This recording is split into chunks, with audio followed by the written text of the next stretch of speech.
Hindi ito emergency ng pangkalahatan. It is a very specific and a very precise emergency. It is an emergency of the energy sector, the supply of energy, and the prices of energy. Nasa balitang-balita na kahapon, nakadeklara kami ng energy emergency. And dahil nakikita nga natin ang mga kaguluhan na nangyari dito sa giyera sa Middle East at ang ruta ng supply ng langis sa buong mundo ay naapektuhan. Ang Straits of Hormuz, madalas nyo nang marinig ang Straits of Hormuz, at yun, kung tignan niyo sa mapa, doon dumadaan ang mga langis ng more or less 20% ng lahat ng world supply ng oil products dahil oil-producing countries sa mga Gulf countries. So doon dumadaan lahat. Karamihan ng dumadaan na langis sa Straits of Hormuz papunta rito sa Asia. Kaya't ang Asia, sa pagsara ng Straits of Hormuz, ang Asia ang pinakamabigat ang tama. At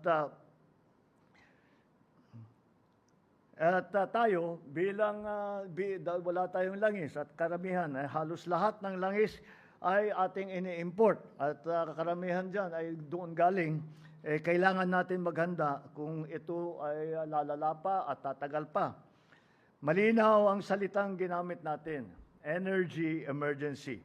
Hindi ito emergency ng pangkalahatan. It is a very specific and a very precise emergency. It is an emergency of the energy sector, the supply of energy, and the prices of energy.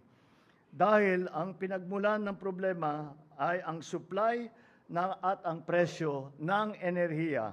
At yun ang kailangan naming tugunan ng direkta agad. Kaya that is why we declared not a general state of emergency, but a state of energy emergency. I'd like to stress that point, that it is the energy sector that we need to declare as an emergency sector because of the war in the Middle East.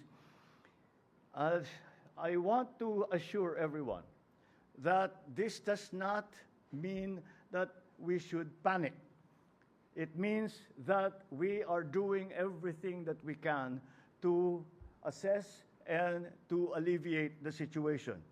It is a precautionary tool so that we are ready for whatever comes next. Because lahat ng kaya nating, all the options that have been available to us, we are now exercising in terms of the subsidies, fuel subsidies, cuts in fees in our ports, cuts in charges, and again, the continued